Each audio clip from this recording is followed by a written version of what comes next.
تفصیل بیان کرنے کا وقت نہیں ہے، اختصار کے ساتھ میں ایک بات کی طرف آپ کی رہنمائی کرنا چاہوں گا۔ وہ بڑی معروف ہے معاشرے کے اندر، اس کو کہتے ہیں رجب کے کنڈے۔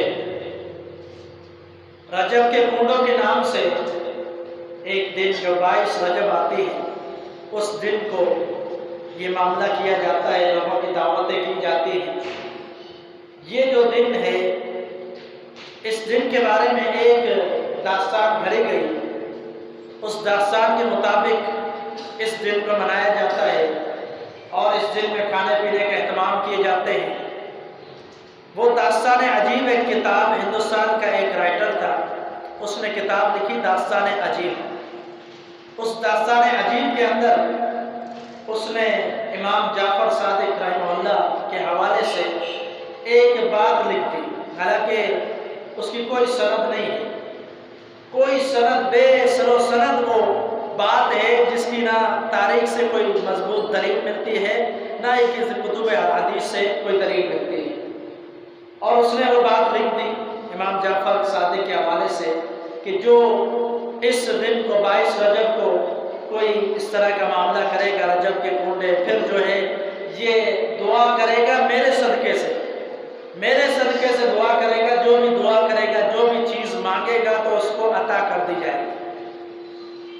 یہ بات گھڑی گئی، اس کی کوئی اصل موجود نہیں ہے۔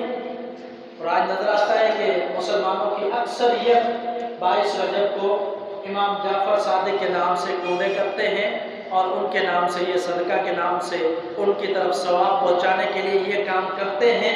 حالانکہ آپ جانتے ہیں کہ کسی کے واسطے سے اللہ تعالیٰ سے مدد مانگنا بھی جائز نہیں ہے۔ کسی کا واسطہ دے کر، کسی شخصیت کا واسطہ دے کر یہ درست نہیں ہے، دعا کرنے کا یہ ادب بھی نہیں ہے۔ کتاب و سنت سے دعا کرنے کا یہ ادب نہیں ملتا کہ کسی کا نام لے کر اللہ فلاں کے صدقے مجھے دے دے، اللہ اس سے منع فرماتا ہے۔ اللہ نے یہ مشرکین کی وصف بیان کی ہے قرآن مجید میں، بلکہ اللہ فرماتا ہے ڈائریکٹ مجھ سے مانگو، کسی کا واسطہ اس کی ضرورت مجھے نہیں ہے۔ اللہ کی ذات نعوذ باللہ اتنی کمزور نہیں ہے کہ کسی کا واسطہ دے کر پھر اللہ سے مانگا جائے۔ اللہ تعالیٰ قوی عزیز ہے، قوی بھی ہے، طاقتور بھی ہے، عزیز بھی ہے، غالب بھی ہے، ہر معاملے پر قادر ہے۔ تو اللہ تعالیٰ کو کسی واسطے کی ضرورت نہیں ہے۔ تو یہاں سے ایک یہ بدعت بھی ملتی ہے کہ یہ واسطہ دیا جاتا ہے۔ ہر رجب کی 22 تاریخ کو اللہ تعالیٰ کو ایک وقت کے ولی کا واسطہ دیا جاتا ہے اپنی دعا کے لیے۔ ایک تو یہ بات غلط، دوسری یہ بات کہ یہ چیز بالکل ثابت نہیں ہے۔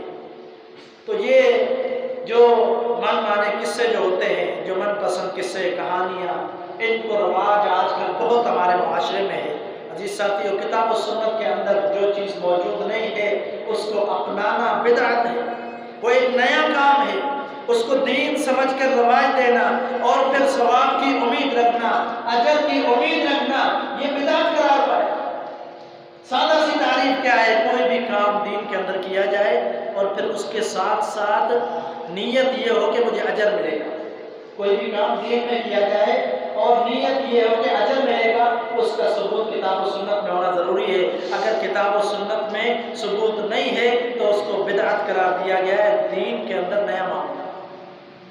تو رجب کی بدعات بہت ہے، اللہ تعالیٰ ہمیں ہر قسم کی بدعات سے محفوظ رکھے۔